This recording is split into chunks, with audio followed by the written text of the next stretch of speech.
नमस्कार, मैं Sangeeta from लर्नो hub, the learning platform जहां पढ़ सकते हैं math, science, SST absolutely free at learnhub.com।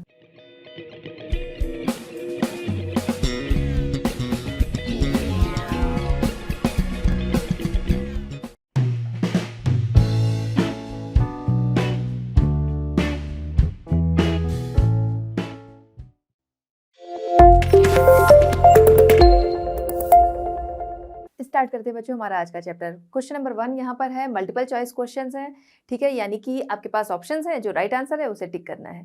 Question number 1 यहाँ पर है, विच one of the following is the main cause of land degradation इन पंजाब। पंजाब में लैंड डिग्रेडेशन का इसमें से मेन कॉज जो है वो क्या है, ठीक है, ये आपको बताना है। ऑप्शन ए इंटेंसिव कल्टीवेशन, मतलब कि जहाँ पर ज़्यादा से ज़्यादा छोटी लैंड होती है और ज़्यादा से ज़्यादा उस पर मेहनत की जाती है, ठीक है, ज़्यादा से ज़्यादा फर्टिलाइजर्स जो हैं वो यूज़ होते हैं, पेस्टिसाइड्स यूज़ होते हैं, ये सब कुछ यूज़ करते हुए क्रॉप जो है वहाँ से अच्छी पाई जाती है, मतलब ज़्यादा मात्रा में पाई जाती है, उसे कहते हैं इंटेंसिव कल्टीवेशन, यानी कि गहन कृषि, ठीक है, मतलब ये कि घना। ठीक, चलिए नेक्स्ट है डिफॉरेस्टेशन। डिफॉरेस्टेशन आपको समझ में आ रहा है कि पेड़ों की कटाई वगैरह, ठीक है।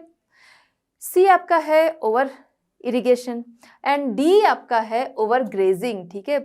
तो देखिए कारण तो ये सब भी होते हैं, बट मेन कारण इसमें से क्या है वहाँ पे पंजाब के लिए, तो वो क्या है, ओवर इरिगेशन। वहाँ इरिगेशन के फैसिलिटीज़ जो है बहुत ज़्यादा है, ओवर इरिगेशन हो जाता है, जिसकी वजह से लैंड की जो ऊपरी लेयर होती है वो बह जाती है पानी के साथ, ठीक है, जिससे कि लैंड डिग्रेडेशन होता है। ओके, ऑप्शन सी जो है वो यहाँ पर करेक्ट है। अब हम आते हैं क्वेश्चन नंबर 2 इसी में। क्वेश्चन नंबर 2 है हमारा, in which one of the following states is terrace cultivation practice, ठीक है। तो आपको बताना है कौन सा स्टेट है जो कि टेरेस कल्टिवेशन के लिए है। ए है पंजाब, बी आपका है प्लेन्स ऑफ उत्तर प्रदेश, सी है हरियाणा एंड डी है आपका उत्तराखंड। तो करेक्ट आंसर क्या होगा, जो कि टेरेस कल्टीवेशन का होता है, जो कि थोड़ा पहाड़ी इलाके होते हैं, ठीक है, तो यानी कि ये ऑप्शन डी जो है वो आपका राइट है, उत्तराखंड। नेक्स्ट हम देखते हैं थर्ड इसमें, in which of the following states black soil is predominantly found, ठीक है, मुख्य रूप से किस स्टेट में ब्लैक सॉइल जो है वो पाई जाती है, ठीक है। ए है Uttar Pradesh, b Maharashtra, c Rajasthan and d आपका है झारखंड, ठीक है। तो राइट आंसर क्या होगा, राइट आंसर इसमें आपका होगा ऑप्शन बी महाराष्ट्र, वहां पर ब्लैक सॉइल जो है वो मुख्य रूप से पाई जाती है। चलिए बच्चों, अब हम देखते हैं क्वेश्चन नंबर 2। क्वेश्चन नंबर 2 हमारा है, answer the following questions in about 30 words. 30 words में आपको आंसर करना है। इसमें फर्स्ट है, name 3 states having black soil and the crop which is mainly grown in it, ठीक है। तो आपको क्या करना है, ब्लैक सॉइल वाले 3 स्टेट्स बताने हैं और साथ ही साथ इसमें कौन सी क्रॉप जो है वो ग्रो कर सकते हैं मेन, ठीक है। तो नेम 3 स्टेट्स कौन कौन से हैं, एक तो आपका महाराष्ट्र है जहां पर ब्लैक सॉइल पाई जाती है, ठीक है, सेकंड आपका आता है गुजरात एंड थर्ड आता है मध्य प्रदेश, ठीक है। इसके अलावा और भी स्टेट्स हैं जिनमें कुछ कुछ पार्ट में पाते हैं, बट मेनली जो है वो आपके ये स्टेट्स हैं, ठीक है। नेक्स्ट हम आते हैं कि क्रॉप जो इसमें उगाई जाती है, ठीक है, उसकी बात हम करेंगे तो कॉटन सबसे पहले आता है, फिर आता है आपका शुगर केन, व्हीट, इसके अलावा पोटैटो, इसके सनफ्लावर, बट मेन अगर बात हो रही, अब आपको कई सारे देने तो आप ये सब दे सकते हैं, ठीक है, बट मेन जो है वो आपके ये है कॉटन, शुगर केन, ठीक है, ये सबसे पहले आते हैं। चलते हैं हमारे नेक्स्ट क्वेश्चन, क्वेश्चन नंबर 2 की तरफ। What type of soil is found in the river deltas of eastern coast, give main features of this type of soil. Answer देखते हैं, alluvial soil is found in the river deltas of the eastern coast. Eastern coast के river deltas में alluvial soil पाई जाती है। India के approx 40% area में हमें एलुअल सॉइल देखने को मिलती है। The 3 main features of this type of soil are contains proportion of sand, silt and clay. इसके कंटेंट्स में सैंड, सिल्ट, क्ले है, जिसकी वजह से हमारी ये सॉइल जो है वो ना तो ज़्यादा चिकनी है ना ही ज़्यादा दानेदार है, जिसकी वजह से ये वाटर को अच्छी तरह अब्जॉर्ब करती है और रूट्स इसमें अच्छी तरह से ब्रीथ कर सकती हैं। हाईली फर्टाइल, हमारी ये सॉइल जो है ये क्रॉप्स के लिए हाईली फर्टाइल है। इस सॉइल में क्रॉप्स अच्छी तरह से ग्रो करती हैं।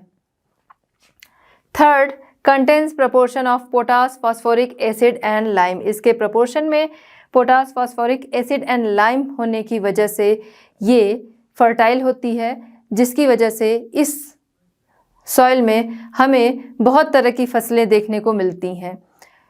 इसकी मेन क्रॉप्स हैं sugar cane, oil seed crop, rice, wheat etcetera. चलते हैं हमारे थर्ड क्वेश्चन की तरफ। What steps can be taken to control soil erosion in the hilly areas? Answer है deforestation should be stopped.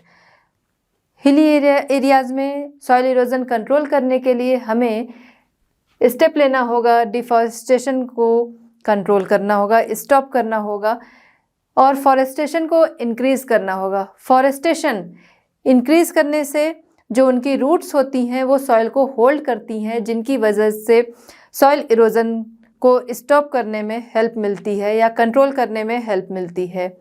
Next point हमारा है overgrazing needs to be controlled. Soil erosion को control करने के लिए हमें ओवरग्रेजिंग को भी कंट्रोल करना होगा।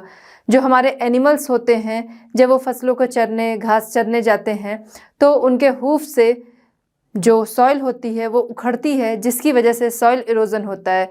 सॉइल इरोजन को कंट्रोल करने के लिए हमें ओवरग्रेजिंग को भी कंट्रोल करना होगा। नेक्स्ट पॉइंट हमारा है steps can be taken to control the running water. Soil erosion को कंट्रोल करने के लिए हमें रनिंग वाटर को भी कंट्रोल करना होगा।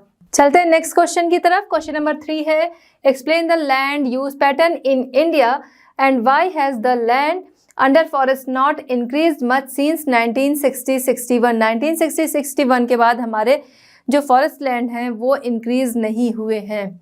क्यों? Land resources in India divided into agricultural land. Land resources India के जो हैं उन्होंने इन लैंड को, हमारी लैंड को इन पार्ट्स में डिवाइड किया हुआ है, जिसमें हमारे फॉरेस्ट लैंड हैं, एग्रीकल्चर लैंड हैं and waste land. Waste land जैसे कि जहाँ हमारी रोड्स हैं, बिल्डिंग्स हैं, फैक्ट्रीज़ हैं, वो हमारे वेस्ट लैंड हैं, या बंजर भूमि वगैरह हैं, वो वेस्ट लैंड में आते हैं। Net sown area, net sown area जहाँ पर कोई भी फसल या खेती एक बार की जाती है, जैसे कि हमारे फ्रूट्स वगैरह की क्रॉपिंग होती है, वो एक बार की जाती है। The rest is waste land with traces of miscellaneous cultivation. अलग अलग तरह की जो हमारी क्रॉपिंग होती है वो, और वेस्ट लैंड, इसने भी इनको इंक्रीज ना होने में हेल्प की है। Inappropriate use of forest land and degraded the available land area and made conservation of forest difficult.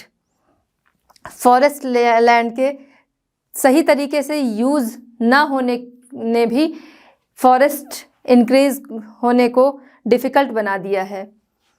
Human activities such as mining, deforestation and other things have reasons to the slow growth rate of forest.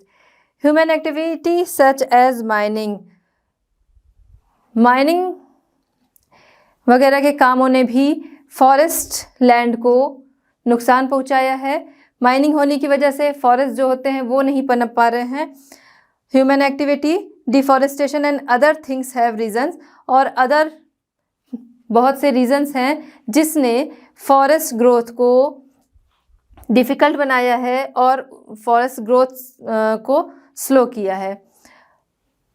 Indian forest policy के according हमारी total 33% portion पे forest होने चाहिए, जबकि ये अभी हमारा 1960 से 61 के बाद, 1960-61 के बाद ये हमारा 22.5% अभी रह गया है, जिसकी वजह से 1960-61 के बाद ये इंक्रीज नहीं हुए हैं। So these some reasons are land under forest not increased much since 1960-61। चलिए बच्चों, अब देखते हैं क्वेश्चन नंबर 3 का सेकंड क्वेश्चन। क्वेश्चन यहाँ पर है how have technical and economic development led to more consumption of resources. ठीक है, तो टेक्निकल एंड इकोनॉमिकल डेवलपमेंट हुआ जिसकी वजह से रिसोर्सेज जो हैं उनका कंजप्शन किस तरीके से बढ़ा है, ये आपको यहाँ पर बताना है। तो एक सिंपल सी चीज़ है, देखिए इकोनॉमी है तो टेक्नोलॉजी जो है उसका यूज़ कर पा रहे हैं, टेक्नोलॉजी है उसका यूज़ करके इकोनॉमी आ रही है। ठीक है, तो दोनों एक दूसरे से जुड़े हैं। ठीक, अब हम बात करते हैं कि अगर किसी के पास इकोनॉमिकल डेवलपमेंट है, ठीक है, इकोनॉमिकल डेवलपमेंट हो रहा है जिसकी वजह से लोग क्या कर सकते हैं कि उसकी वजह से वो टेक्नोलॉजी का यूज़ कर सकते हैं।